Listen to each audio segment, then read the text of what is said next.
Okay, चलिए शुरू करते हैं आज का हमारा सेशन। लास्ट वीडियो में हम लोग ने मॉडर्न पोर्टफोलियो थ्योरी को ख़त्म कर चुका था। आज हम चालू करेंगे शार्प इंडेक्स मॉडल या इसको सिंगल इंडेक्स मॉडल भी बोलते हैं। ये विलियम शार्प ने डेवलप किया है। उन्होंने इनसे पहले कैपिटल मार्केट थ्योरी बनाया था, बट हम उसको भी देखेंगे, बट इसको कवर करने के बाद। तो क्या बोलता है शार्प इंडेक्स मॉडल? देखिए, उन्होंने बोला कि मॉडर्न पोर्टफोलियो थ्योरी में ऐसा कोई इशू नहीं है कि मतलब जिससे अपना रिस्क एंड रिटर्न नहीं निकलेगा, बट उसमें एक प्रॉब्लम है कि उसमें कंपैरिजन स्टॉक्स के बीच में होता है, आपस में है। मीन्स अगर अपने पास 3 स्टॉक है तो अपने को 3 स्टॉक को कंपेयर करना पड़ता है, 4 स्टॉक को कंपेयर करना पड़ता है और स्टॉक के बीच में कंपेयर करके अपने कोवेरिएंस निकालते हैं, फिर हमारा रिस्क एंड रिटर्न निकलता है और रिस्क ऑफ द पोर्टफोलियो भी उसी से आता है। सी प्रॉब्लम क्या है, अपने कोवेरिएंस हम लोगों ने देखा था कि अगर 2 स्टॉक है तो हम लोग को एक बार कोवेरिएंस निकालना पड़ता है, 3 है तो अपने को 3 कोवेरिएंस को निकालना पड़ा था। अब सपोज़ कीजिए कि अपने पास 10 स्टॉक्स दिए हुए हैं या 5 स्टॉक्स है, तो कितना कोवेरिएंस निकालना पड़ेगा? अगर से अब हमारे पास अगर 10 स्टॉक्स है ना, तो हमको 45 टाइम्स कोवेरिएंस निकालना पड़ेगा, तो बहुत लेंथी प्रोसेस हो जाता है। तो इसीलिए विलियम शार्प ने ये शार्प इंडेक्स मॉडल लाया है। ये बेसिकली आप बोल सकते हैं कि उसी का अपडेटेड वर्जन है, मतलब उसी में जो ये लूपहोल्स था ना, ये जो प्रॉब्लम था कोवेरिएंस वाला, इसको हटा दिया है। तो ये क्या बोलते हैं शार्प इंडेक्स मॉडल में कि हम लोग अब स्टॉक को स्टॉक से कंपैरिजन नहीं करेंगे रिस्क रिटर्न के लिए, हम लोग स्टॉक का कंपैरिजन मार्केट से करेंगे, सीधा मार्केट से। और इन्होंने शार्प इंडेक्स मॉडल में बोला भी है कि ना हमारा जो इंडिविजुअल स्टॉक का प्राइस है ना, वो मेजरली मार्केट से ही इन्फ्लुएंस होता है। देखिए बोला भी, एज्यूम्स किया है कि movement of individual stock price mainly influenced by the overall market index. अब मार्केट क्या हो गया हमारा भाई? सेंसेक्स और निफ्टी। हम जानते हैं कि सेंसेक्स और निफ्टी हमें बताता है कि मार्केट ऊपर गया कि नीचे गया। तो ये बोलता है जो सेंसेक्स और निफ्टी है ना, जहाँ 30 स्टॉक का डेटा होता है या 50 स्टॉक का डेटा होता है, उसमें जो चेंजेस आता है उसी की वजह से हमारा इंडिविजुअल स्टॉक प्राइस भी चेंज होता है। इसमें क्या करते हैं शार्प इंडेक्स मॉडल में, अपनी बीटा निकालेंगे। अब बीटा क्या होता है भाई? बीटा बताता है हमारा रिस्क इन्फ्लुएंस, मीन्स अगर मार्केट में कुछ चेंजेस आया तो हमारे स्टॉक में कितना सा चेंजेस हो रहा है, दैट इज बीटा। और आप लोगों को एक और बात बता दूं, जो हमारा मार्केट का बीटा है ना, वो हमेशा 1 होगा। मार्केट का बीटा ऑलवेज 1 होगा। अभी क्या है ऑलवेज 1 का मतलब क्या है? मार्केट में रिस्क नहीं है? सी मार्केट में रिस्क है, बट वो सिर्फ सिस्टमैटिक रिस्क है। अब ये क्यों है सिस्टमैटिक रिस्क? देखिए, मार्केट में हम लोग जब इन्वेस्ट करते हैं तो कॉम्बिनेशन ऑफ स्टॉक्स मिलता है, पोर्टफोलियो मिलता है स्टॉक्स का। तो उसमें इन्वेस्ट करने की वजह से हमारा जो इंटरनल फैक्टर्स की वजह से रिस्क होता है ना, मीन्स अनसिस्टमैटिक रिस्क, वो सारा कट जाता है। इसलिए मार्केट में सिर्फ और सिर्फ सिस्टमैटिक रिस्क बचता है, इसीलिए। और इसका बीटा 1 है, इसका मतलब रिस्क तो है बट सिस्टमैटिक रिस्क खाली खड़ा हुआ है। और मार्केट का बीटा को 1 लेके हम इसको बेस बनाते हैं और हमारा स्टॉक से फिर कंपैरिजन करते हैं। से कोई स्टॉक है, वो आया अपना 1.5, मतलब उसका बीटा आया 1.5। इसका मतलब अगर मार्केट में 1 से चेंज होगा तो उस स्टॉक में 1.5 से चेंज होगा। से मार्केट का बीटा आता है 0.5 से, सॉरी मतलब स्टॉक का। मीन्स अगर मार्केट में 1 से चेंज होगा तो स्टॉक में 0.5 से चेंज होगा। मीन्स अगर बीटा स्टॉक का लेस देन 1 है तो वो लेस रिस्की है, और मोर देन 1 है तो मोर रिस्की है। समझे आप लोग? अब देखिए मैंने वही लिखा है यहाँ पे कि अगर सेंसेक्स ऊपर जाएगा तो स्टॉक प्राइस भी ऊपर जाएगा, क्योंकि इन्फ्लुएंस होता है ना, वो मार्केट से इन्फ्लुएंस होता है। अगर सेंसेक्स नीचे जाएगा तो स्टॉक प्राइस भी नीचे जाएगा। आया समझ? अब चलिए एक अपने एग्जांपल लेते हैं, उसे समझते हैं कि बीटा जो हम लोगों ने ऊपर बोला ना कि कैसे चेंज करता है, वो देखते हैं। देखिए मैंने 5 साल का डेटा ले लिया है। ये हमारा 5 साल का डेटा है, 2020 से 2024, 20, 21, 22, 23, 24। अब रिटर्न्स ले लिया मार्केट का सेंसेक्स का 10, 12, 8, 16, 6। और ये स्टॉक है विप्रो का, उसका रिटर्न ले लिया है। विप्रो का उसका रिटर्न, ये मार्केट का रिटर्न्स और ये अपना स्टॉक का रिटर्न्स। अब 5 साल में क्या हुआ मार्केट का? 10 से बढ़ के 12, फिर 8, फिर 16, फिर 6। अब देखिए, जब ये 10 से अपना 6 हो रहा है, जब ये 10 से 12 हो रहा है, 2% से बढ़ रहा है, तो विप्रो का स्टॉक भी 4% से बढ़ रहा है। ये जब 4 से गिर रहा है तो ये 8 से गिर रहा है। ये जब 8 से बढ़ रहा है तो ये 16 से बढ़ रहा है। मीन्स अगर ये बढ़ रहा है तो स्टॉक का रिटर्न भी बढ़ रहा है, और सेम रेशियो भी सेम है, मतलब परफेक्ट, एकदम परफेक्ट कोरिलेशन अपने नहीं पढ़े थे, वही +1 वाला याद आया कुछ? ये वो है। मीन्स सेम रेशियो से बढ़ते जा रहा है। तो बीटा कैसे निकालेंगे? अब देखिए 20, 21 को कंपेयर करेंगे, कितना से बढ़ा? 2 से बढ़ा अपना ये रिटर्न वाला, ठीक है। और ये स्टॉक वाला कितना से बढ़ा? 4 से बढ़ा।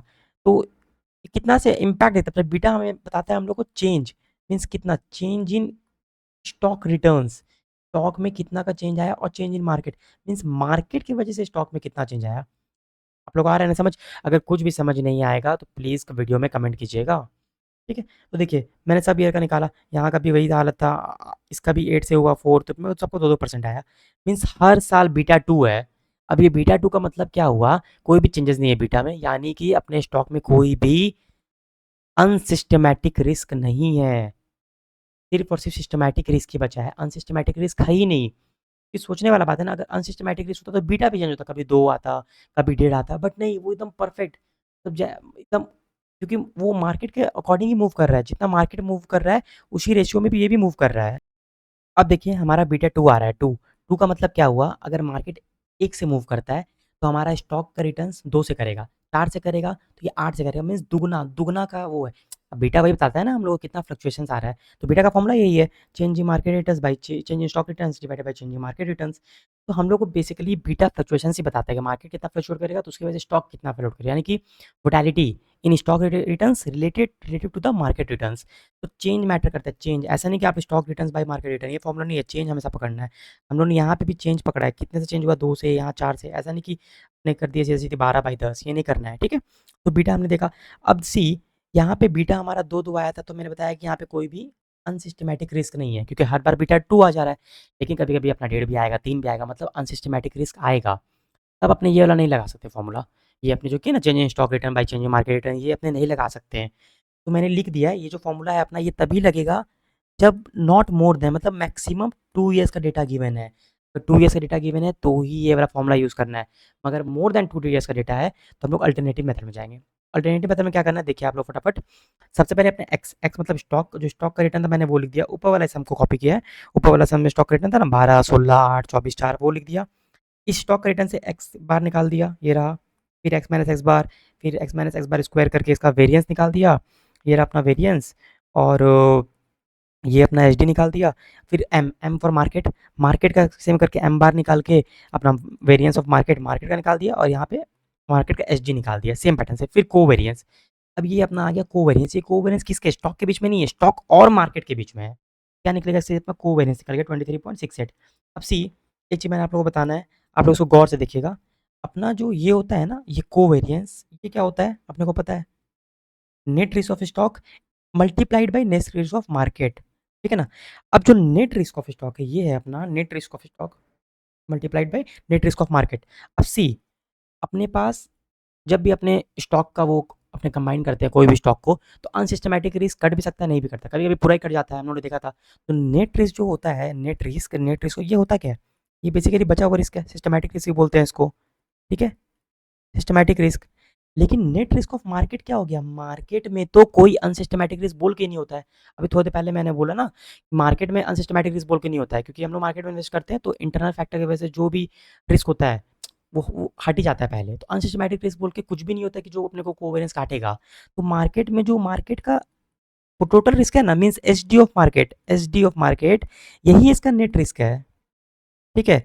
इसीलिए मैंने यहाँ पे लिख दिया कि net risk of stock is equal to, ये उधर के लिए आया कोवेरियंस एक्स बाई, ये वाला को नेट रिस्क ऑफ नीचे को नीचे ले गया और लिख दिया कि कोवेरियंस इस दोनों का divided by H D of market. तो ये अपना नेट रिस्क ऑफ स्टॉक का फॉर्मूला बन गया कि अपने कैसे निकालेंगे नेट रिस्क ऑफ स्टॉक, कि भाई कोवेरियंस था दोनों का, net risk of stock multiply by net risk of market.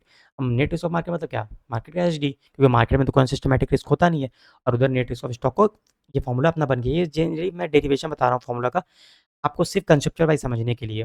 Books में सीधा-सीधा आंसर दे दिया है और आप रट के भी आप सॉल्व कर सकते हैं, बट जितना जल्दी आप अच्छा से समझेंगे तो आपके लिए बेटर होगा मार्केट को या कोई प्रैक्टिकल जगह इस पे अप्लाई करने में, ठीक है। अपना नेक्स्ट देखते हैं। As we know, beta is equal to, मैंने बताया कि मार्केट की वजह से कितना स्टॉक में चेंज आता है, change in stock return by change in market return. अब सी, चेंज इन स्टॉक रिटर्न उसको मैं लिख देता हूँ एच डी ऑफ स्टॉक, और मार्केट रिटर्न को एच डी ऑफ मार्केट। नहीं, इसको नहीं लिख सकते हैं, नहीं होगा ये, क्यों नहीं होगा, देखिए एच ऑफ स्टॉक का मतलब क्या हो गया, systematic risk plus unsystematic risk. H of market में भी दोनों, बट मार्केट में तो अपने को पता ही है कि होता ही नहीं है अनसिस्टमैटिक रिस्क बोल के। बट अगर कोई मार्केट में कोई भी चेंजेस आता है तो उसकी वजह से अपने जो स्टॉक है, अपना जो स्टॉक है उसका सिस्टमैटिक रिस्क में चेंज आएगा, ना कि अनसिस्टमैटिक में। क्यों, क्योंकि मार्केट में कोई चेंजेस आ रहा है तो पूरे मार्केट को इम्पैक्ट करता है, पूरे हर कंपनी जो जो वहाँ पर है, इंडस्ट्रीज़ है, बट उसके इंटरनल फैक्टर्स को नहीं इम्पैक्ट करेगा ना। तो इसलिए अगर मार्केट में कोई 2 रुपये से चेंज हुआ तो स्टॉक भी होगा, अगर उसका बीटा 2 है तो वो 4 रुपये से इम्पैक्ट करेगा, बट उसका सिर्फ और सिर्फ सिस्टमैटिक रिस्क। तो बोल सकते हैं ना अपने, ये एसडी नहीं है, अपने क्या बोल सकते हैं, स्टॉक चेंजेस तो है, change in stock written by change in market returns में अपने जो इफेक्ट आया, beta is all about risk ना, तो रिस्क को अपने एसडी नहीं लेंगे, यहाँ पे नेट रिस्क ऑफ स्टॉक लेंगे। क्यों, क्योंकि इसमें टोटल रिस्क नहीं है, सिर्फ सिस्टमैटिक रिस्क कवर होता है, इसीलिए नेट रिस्क लिया है, सिस्टमैटिक रिस्क आया खाली। अगर दोनों आता तो ये ठीक था फॉर्मूला, अपने एस ले लेते। तो ये सिर्फ और सिर्फ सिस्टमैटिक रिस्क आएगा, इसीलिए ऊपर में नेट रिस्क ऑफ स्टॉक लिया है, नीचे क्या किया, S D of market. SD of market करके ये अपने एक वो डेरिवेशन ले आया है कि हाँ भाई, नीचे का ऊपर में नेट रिस्क ऑफ स्टॉक, नीचे में एसडी ऑफ मार्केट, तो एक फॉर्मूला बन जाएगा अपना बीटा का। बीटा का आया तो दो फॉर्मूला हो गया अभी तक, change in stock written by change in market return, ये वाला। एक तो अपना ये फॉर्मूला हो गया, ठीक है, और एक अपना ये फॉर्मूला हो गया, net risk of stock divided by SD of market, which is अपना वेरिएंस का रूट बेसिकली। अब सी अपना जो ऊपर एक सम था, अपने इसको एक बार सॉल्व कर लेते हैं। अपना जो निकालना है अपने को कोवेरिएंस, तो कोवेरिएंस अपने निकाले, मैंने आपको बताया पहले आप एक्सपायर से निकाल लेंगे, फिर स्टॉक का निकाल लिया एसडी, फिर मार्केट का एसडी, और फिर कोवेरिएंस। अब इससे कैसे निकालेंगे नेट रिस्क ऑफ स्टॉक? देखिए हमारा एक बार यहीं पे देखिए, हमारा कितना है, ये 23.68 है, इसमें दो इन्वॉल्व है, दो, इस दोनों का, पहला तो अपना ये क्या होता है, net risk of stock into net risk of market, मैंने पहले बताया ना, यही अपना नेट है, एच डी आ जाता है, ये इन्वॉल्व है, net risk of stock into net risk of market. अब फॉर्मूला क्या बना अपना, नेट रिस्क ऑफ स्टॉक निकालना है अपने को, तो कोवेरिएंस ये भी ड्राइव किया हमने, तो कोवेरिएंस कितना है हमारा 23.68, ये रहा, divide by H D of market 3.440 into 6.8819, मतलब नेट रिस्क, मतलब कटा हुआ रिस्क कितना आ रहा है हमारा, सिस्टमैटिक रिस्क है बेसिकली, कितना आ रहा है 6.8819, अरे ये वाला, और एच डी कितना था अपना स्टॉक का 6.8819। अब सी एच डी और नेट रिस्क में कोई भी चेंज नहीं है, क्यों नहीं है, क्योंकि मैंने पहले ही बताया ना अनसिस्टमैटिक रिस्क है नहीं तो काटेगा क्या, इसीलिए जो था वो पूरा आ गया, सिस्टमैटिक रिस्क कट नहीं सकता, और अनसिस्टमैटिक रिस्क सम में था नहीं, क्योंकि दोनों एकदम सेम डायरेक्शन में सेम रेशियो में मूव कर रहे हैं, एक अगर एक से बढ़ रहा है तो दूसरा दो दुगना बढ़ गया, एक 4 से घटा तो वो वाला 8 से घट गया, दो का बीटा पड़ रहा था ना, बीटा 2 आ गया, सेम भी अगर घटता 4 से 4 तो भी हमारा सेम होता है, सेम रेशियो में मूव कर रहे हैं, सेम डायरेक्शन में एकदम इक्वल, तो बीटा या अनसिस्टमैटिक रिस्क रहता ही नहीं, उसी सिस्टमैटिक रिस्क होता है। अब अगर अनसिस्टमैटिक रिस्क है सम में तो बीटा चेंज होगा, ये याद रखिएगा, ये जैसे आपको सम देख के समझ आ जाएगा। हालांकि ये सब मैं अगर नहीं भी बताऊँ तो भी आप सम्स बना लेंगे, फॉर्मूला दिया हुआ है, फॉर्मूला में बैठा हुआ बना लो, बट प्लीज़ कंसेप्चुअली समझिए, ठीक है। तो ऐसे हमने अपने निकाल लिया, अपने बीटा का फॉर्मूला निकाला कि बीटा का दो फॉर्मूला अपने पढ़ लिया। अब देखिए अपने इसको मैथमेटिकली एक चीज़ करना है कि नेट रिस्क ऑफ स्टॉक है, तो मैंने लिखा net risk of stock, beta का फॉर्मूला था ना, और अपना ये एच डी ऑफ मार्केट, अपना ये एच डी ऑफ मार्केट, अगर इसे मल्टीप्लाइंग करूँगा मैं एक बार एच डी, एक बार दोनों तरफ एच डी मल्टीप्लाई कर देते हैं मार्केट का, ये एच डी का एच डी ऑफ मार्केट और ये H D of market multiply कर देते तो क्या होगा, see net risk of stock into net risk of market नहीं हो गया क्या, ये वाला मल्टीप्लाई करके। अब आप बोलेंगे ये तो एच डी है, तो अरे यार तो एच डी ऑफ मार्केट और नेट रिस्क ऑफ मार्केट तो सेम ही है ना, क्योंकि अनसिस्टमैटिक रिस्क तो है ही नहीं। तो अगर ये नेट रिस्क ऑफ स्टॉक और ये वाला अपना बन जाता है, तो ये अपना बन गया ना कोवेरिएंस स्टॉक और मार्केट का, और ये H D into H D मतलब वेरिएंस ऑफ मार्केट, तो सी एक और फॉर्मूला बन गया अपना बीटा का, ये वाला covariance of covariance between stock और market and variance of market, तो हमारा सम इससे भी बन जाएगा बीटा से, ये हमारा मेन फॉर्मूला आ गया। बेसिकली हमारा बीटा का टीम फॉर्मूला हो गया हमारे पास। अगर दो डेटा है, मतलब एग्जाम्स में 2 ईयर का सम दिया है, सिर्फ 2 डेटा का सम है, 2 साल का, तो अपने ये वाला करेंगे फॉलो, ये 2 ईयर्स डेटा है बेसिकली, 2 ईयर्स डेटा अपने ये फॉलो करेंगे। अगर 2 से ऊपर डेटा दिया हुआ है तो या तो ये वाला नेट रिस्क ऑफ स्टॉक और by H D of market, या अपना ये वाला जो आपने ड्राइव किया, ये दोनों में से कोई भी फॉलो करेंगे आंसर आ जाएगा। बट अब ये फॉलो कीजिएगा, ये बस मैंने ऊपर वाला समझने के लिए किया कि इससे भी आंसर आ जाएगा, ठीक है। तो हमने सम बना लिया, हमारा कोवेरिएंस था 23.68 और वेरिएंस ऑफ मार्केट 11.2, सी इसमें भी आंसर आ गया। और अगर इस फॉर्मूला से मैंने बताया आप लोग को जो ऊपर में नेट रिस्क ऑफ स्टॉक और एच डी ऑफ मार्केट, इससे भी 2, ठीक है ना, तो मैंने बस एक सॉल्व कर दिया है। तो ये वाला सम जो है ना, एक बार आप इस सम को प्लीज़ स्क्रीनशॉट ले लीजिए या कॉपी कर लीजिए, स्क्रीनशॉट लेके कॉपी कर लीजिएगा, इससे आप एक बार घर में वापस से ट्राई करेंगे ना तो ये बन जाएगा आपसे। खाली आपको याद रखना है, दो चीज़ बहुत इंपॉर्टेंट याद रखना है कि कोवेरिएंस स्टॉक और मार्केट, कोवेरिएंस का फॉर्मूला होता है नेट रिस्क ऑफ स्टॉक, अगर स्टॉक के बीच में दिया हो तो net risk of stock into net risk of stock, अगर मार्केट का है तो मार्केट और स्टॉक के बीच में है तो net risk of stock multiplied by net risk of market. Market का जो नेट रिस्क होता है वो इसका एच डी होता है, क्योंकि उसमें कोई अनसिस्टमैटिक रिस्क होता नहीं जो कटेगा, तो उसका जो एच डी है वही उसका नेट रिस्क है। और नेट रिस्क ऑफ स्टॉक जो है वो उसका बचा हुआ रिस्क है, सिस्टमैटिक रिस्क है। और इसी से हम लोग ड्राइव करके नेट रिस्क ऑफ स्टॉक का भी बनाए थे फॉर्मूला, तो क्या होता है नेट रिस्क ऑफ स्टॉक का formula is equal to covariance, क्या उसका फॉर्मूला कोवेरिएंस मार्केट और स्टॉक का डिवाइडेड बाई उसका ये, अभी हमने देखा ना अपना ये एच डी ऑफ मार्केट, ठीक है, ये हमारा फॉर्मूला भी ड्राइव हुआ। ओके, तो आप इसको प्लीज़ एक बार दोबारा सॉल्व करिएगा, एक बार आप इसका फोटो ले लीजिए खाली सम का, यही सम है हमारा, इसको बनाइएगा, स्क्रीनशॉट ले लीजिए, फिर अपने आगे मूव करते हैं।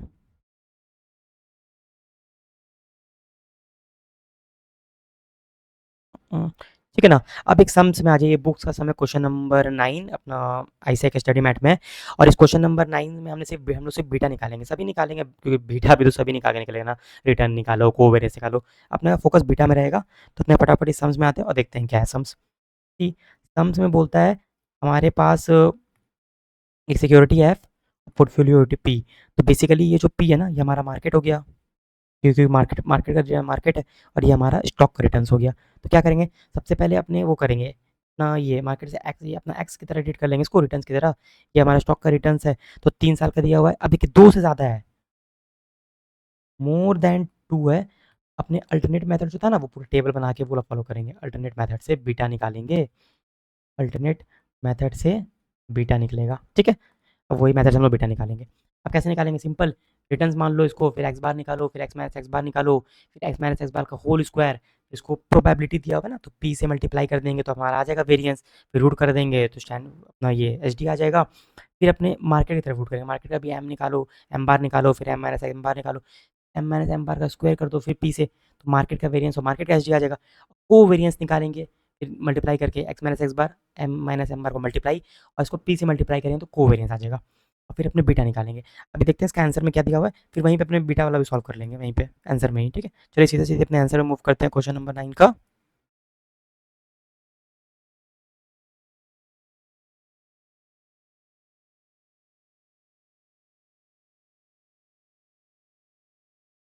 अब सी, अपने को पता है ना बीटा का फॉर्मूला क्या होता है, 2-3 फॉर्मूला है अपना बीटा का, तो अपने वही वाला फॉर्मूला में बैठाएंगे इसको, ठीक है। अब सी, अपने को एक फॉर्मूला तो बीटा का पता है, क्या होता है बीटा का फॉर्मूला, कोवेरिएंस, कोवेरिएंस मार्केट और जो स्टॉक का कोवेरिएंस डिवाइडेड बाई ये जो हमारा वेरिएंस ऑफ मार्केट है। तो कैसे निकलेगा, ये हमारा देखिए यहाँ पे दिया हुआ भी है, पर अपन देख लेते हैं। यहाँ पे दिया हुआ नहीं तो है 168 कोवेरिएंस ऑफ अपना ये कोवेरिएंस और वेरिएंस ऑफ मार्केट।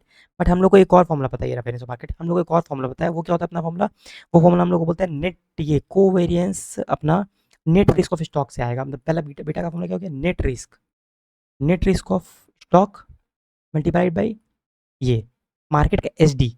अब नेट रिस्क कैसे निकलता है, तो नेट रिस्क निकालने का हमने फॉर्मूला सीखा था, कोवेरिएंस ले लो, covariance, covariance divided by covariance, ये जो मार्केट का अपना ये है ना एच डी, ये हमारा आ जाएगा यहाँ पे, ये मार्केट का एच डी, क्या मार्केट का 16.25, ठीक है। तो अपना जो इसमें आ जाएगा वो आ जाएगा अपना 10.67, क्या एक एक सेकंड रुकिएगा आप लोग। हाँ, तो नेट रिस्क हमें निकालना था ना। देखिए नेट रिस्क कैसे निकलता है, नेट रिस्क का फॉर्मूला अपना क्या था कि कोवेरिएंस, ये अपना मार्केट और इसका डिवाइडेड बाई अपना आ जाएगा एच, ये एच डी ऑफ मार्केट, ठीक है। ये अपना नेट रिस्क का फॉर्मूला था। तो नेट रिस्क का फॉर्मूला में -168 किए, और इधर आ जाएगा अपना 16.25 ये वाला, ठीक है। तो अपना आंसर आ जाएगा -10 पॉइंट, एक सेकेंड, -10.33, ये अपना आ गया नेट रिस्क ऑफ स्टॉक। अब नेट रिस्क ऑफ स्टॉक में बैठा देंगे इसको, तो नेट रिस्क ऑफ स्टॉक बैठाएंगे -10.33, और यहाँ हमारा एच डी ऑफ मार्केट -16.25, तो 10.33 डिवाइडेड बाई 16.25, तो 0.36, ये वाला आंसर और ये वाला दोनों फॉर्मूला से आ जाएगा। तो बीटा का हमने क्या क्या देखा है। अब इसको फटाफट अपने यहाँ पे चलाते हैं और अपना सम्स में एक बार देख लेते हैं, जो हम लोगों ने अपने एग्जाम्पल में भी सम किया था, ठीक है। तो बीटा का हमने देखा, दो फॉर्मूला है हमारे पास। पहला तो change in stock returns by change in market return, अगर 2 साल का डेटा गिवन है, अगर 2 साल से ज़्यादा का डेटा गिवन है, तो हमारे पास फॉर्मूला निकालने का कोवेरिएंस मार्केट और स्टॉक का divided by variance of market, ठीक है। तो ये फॉर्मूला, एक और फॉर्मूला बनता है, वो है net risk of stock, net risk of stock divided by H D of market, H D of market. But ये फॉर्मूला लगाने का, जो अपना नेट रिस्क ऑफ स्टॉक है, उसके लिए हम लोग को नेट रिस्क ऑफ स्टॉक पहले निकालना पड़ेगा। और नेट रिस्क ऑफ स्टॉक का फॉर्मूला क्या है हमारा, कोवेरिएंस मार्केट और उसका divided by H D of market, ठीक है ना। ये सारा अपने मैंने लिख चुका है। आप अगर वीडियो देखेंगे तो आप कॉपी कर लीजिएगा, वापस से देख लीजिएगा वीडियो, स्क्रीनशॉट ले लीजिएगा क्या क्या फॉर्मूला है, ठीक है ना। तो हमारा ऐसे करके निकलेगा सारा बीटा। अब अपने एक सम्स देखते हैं, जो अभी वाला सम्स आने वाला है ना, इसमें देखिए आप लोग को अनसिस्टमैटिक रिज्यूम मिलेगा, मतलब बीटा चेंज होगा, ठीक है। आइए देखते हैं, वही अपने मार्केट का रिटर्न्स है, और हमारे पास मैंने रिलायंस का डेटा ले लिया है 5 साल का, पिछले 5 साल का डेटा है, 20, 21, 22, 23, 24। ये 10 से 5 हो रहा है, 10 से 5 मतलब 5 घटा, और ये अपना 8 से घट रहा है, ये अपना 5 से बढ़ा, ये अपना 6 से बढ़ रहा है। मीन्स फ्लो तो ठीक है, मीन्स सेम डायरेक्शन में मूव कर रहे हैं, बट ये इक्वल प्रोपोर्शन में नहीं मूव कर रहे ना, अलग अलग प्रोपोर्शन है। तो अपने बीटा निकाल लिया, ये चेंज 8 से हुआ, 5 से हुआ। अब देखो बीटा कैसा है, 1.6, 1.2, 1.5, 2.667, अलग अलग बीटा आ रहा है, मीन्स अनसिस्टमैटिक रिस्क होगा। तो देखिएगा जब हम एच डी निकालेंगे ना, और जब नेट रिस्क ऑफ स्टॉक, मतलब H D of the stock and net risk of stock difference आएगा, क्योंकि रिस्क काटेगा ना, अगर कोवेरियंस का पर्पस ही यही है, तो दोनों में चेंज आएगा, अनसिस्टमैटिक रिस्क कटता है। क्या करता है, ये हम लोग को कोवेरियंस बताता है।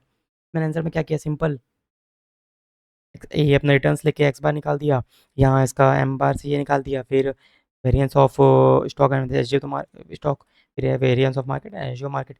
अब ये कोवेरियंस निकाल दिया। अब सी कैसे करेंगे, 24.96, अपने को पता है ये कोवेरियंस है, तो कोवेरियंस में दो पार्ट इन्वॉल्व है, कोवेरियंस में दो पार्ट इन्वॉल्व है, एक तो नेट रिस्क स्टॉक का, और एक नेट रिस्क मार्केट का। ये सब मैंने यहाँ बगल में लिख दिया, मैं फिर से लिख दे रहा हूँ आप लोग के लिए, कोई दिक्कत नहीं है, ठीक है। अब नेट रिस्क ऑफ स्टॉक अपने को यहाँ पे कन्वर्ट करना है, नेट रिस्क ऑफ स्टॉक निकालना है, ये वाला ये covariance. Net risk of stock कैसे निकलेगा, नेट रिस्क ऑफ स्टॉक निकालने के लिए अपने को कोवेरियंस, जो ऊपर में कोवेरियंस है 24 पर कोवेरियंस दोनों का, divided by S T of the market, S D, तो मार्केट एस डी क्या है, तो मार्केट का, सॉरी मार्केट का नेट रिस्क ऑफ स्टॉक क्या है भाई, तो एस डी है ना, तो एस डी क्या दिया हुआ है, ये रहा 3.4293, 3.4293 कर देंगे तो अपना आ जाएगा 7.2784। अब देखिए आप लोग 7.2784 आ रहा है, मैं मिटा देता हूँ मैं समझाने के लिए, वहाँ बगल में दिया हुआ है सेम, आप देख सकते हैं, कोई इसमें दिक्कत नहीं है। क्या मतलब ये जो है अपना 7.2784 नेट रिस्क ऑफ स्टॉक, देखिए एस डी हमारा ज़्यादा है, मतलब रिस्क हटा है ना, क्योंकि अनसिस्टमैटिक है, बीटा चेंज हो रहा है इसीलिए। तो अब ये सम्स को भी एक बार मैं दिखा दे रहा हूँ, आप इसको स्क्रीनशॉट ले लीजिए, इसको कॉपी कर लीजिएगा और इसको सॉल्व कीजिएगा, आपका दोनों सम को सॉल्व कीजिए, बहुत अच्छे से आपको समझ आ जाएगा कंसेप्ट क्या है। एक बार मैं जब वीडियो एंड होगा, एक बार मैं 2 मिनट में पूरा फॉर्मूलाज और कंसेप्ट बता दूंगा आप लोगों को वापस से, तो चिंता मत करिए आप लोग, ठीक है। अब नाउ अपने आते हैं बीटा, तो बीटा का फॉर्मूला हमारा क्या है, कोवेरियंस इस दोनों का, और द वेरियंस ऑफ मार्केट, और एक और फॉर्मूला है ना, net risk of stock divided by SD of the market. अब इस फॉर्मूला से हम लोग निकाल लेते हैं बीटा, ऊपर में हम लोग को नेट रिस्क आया, ये वाला हमारा यहाँ पे हमने पुट कर दिया, और इस दोनों फॉर्मूला से हमारा 2.122 2.12 सेम आ जाएगा, ठीक है। आंसर सेम आ गया बीटा का। तो अब देखिए जो जो मैंने आप लोगों को बताया, अब मैं लिख देता हूँ प्रॉपर तरीके से। बीटा स्टॉक है net risk of stock S D of market, ये हमने ड्राइव किया था ना, याद है कि नहीं। बीटा कैसे निकलता है कि change in stock returns by change in market returns, तो चेंज इन स्टॉक रिटर्न का एस डी ऑफ स्टॉक बोल सकते हैं, but S D of stock में सिर्फ नेट रिस्क की स्टॉक आएगा, क्योंकि सिस्टमैटिक रिस्क होता है, सिस्टमैटिक तो चेंज कर नहीं पाता है मार्केट, इसलिए इसको सिर्फ एस डी लेते, तो S D of stock convert कर देते हैं, बेसिकली नेट रिस्क आ गया था, और अब S D of the market आ गया था, ठीक है। तो अगर इसको यहाँ पे ये कर देंगे, मल्टीप्लाई करेगा दोनों को, जो मैथमेटिकल करेंगे, तो नेट रिस्क स्टॉक निकल जाएगा beta into S D of market, ये तो एक और फॉर्मूला हमारा बन गया नेट रिस्क का। नेट रिस्क का दो फॉर्मूला हो गया नेट रिस्क ऑफ स्टॉक का। तो नेट रिस्क ऑफ स्टॉक का पहला फॉर्मूला क्या बोलता है, पहला फॉर्मूला ये वाला हो गया, covariance divided by S D of the market, और एक हो गया beta stock into S D of market. तो मार्केट बीटा में, मार्केट का एस डी में अपना बीटा मल्टीप्लाई कर देना, मार्केट का एस डी में अपना बीटा मल्टीप्लाई करेंगे तो नेट रिस्क ऑफ स्टॉक निकल जाएगा। और बीटा का हमारे पास तीन फॉर्मूला हो गया, पहला तो वही जो मैंने फिर से रिपीट कर दे रहा हूँ, change in stock return by change market return, एक कोवेरियंस उस दोनों का वेरियंस ऑफ मार्केट, और एक net risk of stock by S, ये तीनों से बीटा निकल सकता है। पहला वाला मैंने बता चुका है, दो स्टॉक है तभी करना है, 2 ईयर्स का डेटा है तो बाकी में वो करना है, ठीक है। अब एक चीज़ देखिए, जो मैंने जितना भी पढ़ाया उसको मैं 2-3 पॉइंट एक बार क्लैरिफाई कर देता हूँ बस। तो शार्प जो इंडेक्स अपना मॉडल है ना, ये क्या बोलता है शार्प इंडेक्स, ये बेसिकली आप नोट्स में लिख लीजिएगा, 3-4 पॉइंट है, फिर इसको खत्म करेंगे सेशन को, ठीक है। एक सम भी हम लोगों ने सॉल्व किया, क्वेश्चन नंबर 9, आप बुक्स का सम जो अपना ऐसे है, प्लीज इसको वापस चेकआउट कीजिएगा। आइए देखिए, पहला पॉइंट, स्टॉक का जो प्राइस है ना, influenced by market index majorly, मतलब ये मेजरली इन्फ्लुएंस मार्केट का इंडेक्स से होता है, इसमें स्टॉक का कंपैरिजन नहीं, स्टॉक और मार्केट का कंपैरिजन होगा। तो comparison is between stock and market, ठीक है। तो इसीलिए हम लोग बीटा निकालेंगे, मार्केट और स्टॉक में कितना फ्लक्चुएशंस है वो बीटा बताता है। बीटा क्या बताता है बेसिकली, बीटा का डिफिनेशन में जाएगा जो हम लोग समझे, वो बीटा है रिस्क है, और रिस्क और फ्लक्चुएशंस, रिस्क और फ्लक्चुएशंस इन द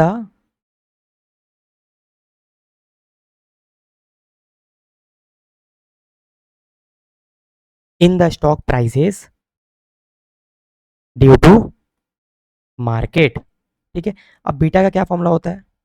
तो बीटा का जो हमारे पास फॉर्मूला है वो है change in stock returns by change in market return. ये जब टू स्टॉक अमाउंट अपने को दिया है, 2 ईयर्स का डेटा है, सॉरी 2 ईयर्स का डेटा है जब, ठीक है।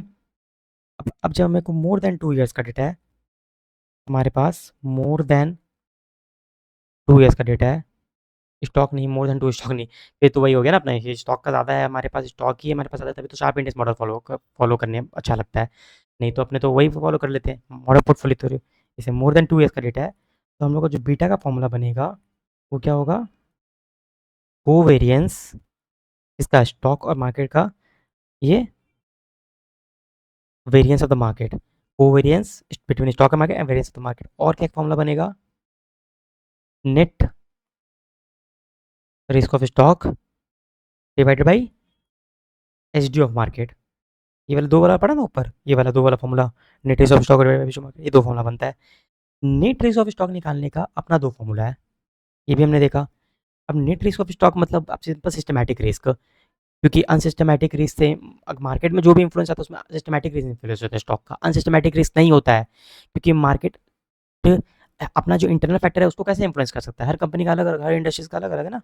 तो नेट रिस्क ऑफ स्टॉक निकालने का दो फॉर्मूला है, पहला फॉर्मूला है कोवेरिएंस इन दोनों का, स्टॉक मार्केट का by H D of market, और एक फॉर्मूला है नेट रिस्क का कि मार्केट का जो वो है ना एच डी, मार्केट का एच डी, उसको अपना बीटा से मल्टीप्लाई कर दो, तो beta of stock into market का एच डी। यही सारा हमने कवर किया है आज। देख लीजिए, आप फोटो खींच लीजिए आप लोग फटाफट, मैं ऊपर से दिखा देता हूँ, ठीक है? ठीक है,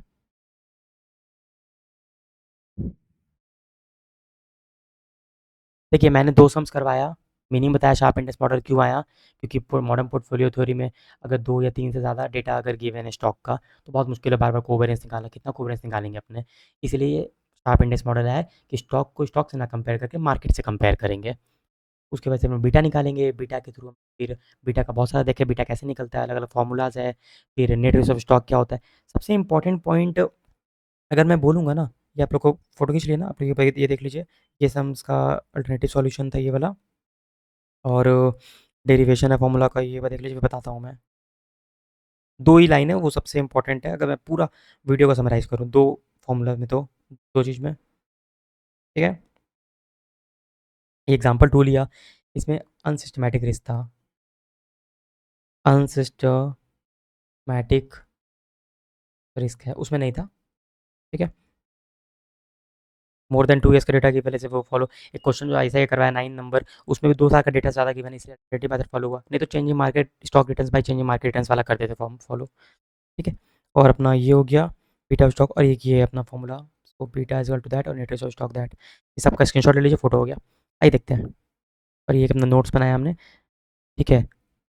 तो जो मोस्ट इंपॉर्टेंट है ना, अगर मैं बोलूँ तो मोस्ट इंपॉर्टेंट क्या है अपना, देखिए एक सेकेंड, तो मोस्ट इंपॉर्टेंट अपना पॉइंट है ये कि कोवेरिएंस स्टॉक मार्केट में क्या होता है? Net risk of stock multiplied by net risk of market. Market का जो नेट रिस्क है वो उसका एच डी होता है, H D of market, because no unsystematic risk exist in the market, इसलिए टोटल जो रिस्क है वही हमारा नेट रिस्क होगा, क्योंकि कुछ काट ही नहीं पाएगा ना कोवेरियंस, सिस्टमैटिक रिस्क ही खाली है, सिस्टमैटिक रिस्क कभी कोवेरियंस नहीं काट सकता। और नेट रिस्क ऑफ स्टॉक ये अपना है सिस्टमैटिक रिस्क, और नेट रिस्क ऑफ स्टॉक को अगर घुमा देंगे इधर की तरफ तो कोवेरियंस, और ये अपना एच डी ऑफ मार्केट, यही है ना, ठीक है? सारा फॉर्मूला यही से डिराइव करके मैंने डेरिवेशन वगैरह फॉर्मूला का यूज़ किया, यही मेन लाइन है कि कोवेरियंस हमेशा कटा हुआ रिस्क बताता है, स्टॉक का कटा हुआ रिस्क, मार्केट का कटा हुआ रिस्क। मार्केट में अनसिस्टमैटिक रिस्क है इसलिए कुछ भी नहीं कर सकता, तो उसका जो पूरा एच डी है वही उसका नेट रिस्क आ जाता है, और net risk of stock is always systematic risk जो कट के आता है।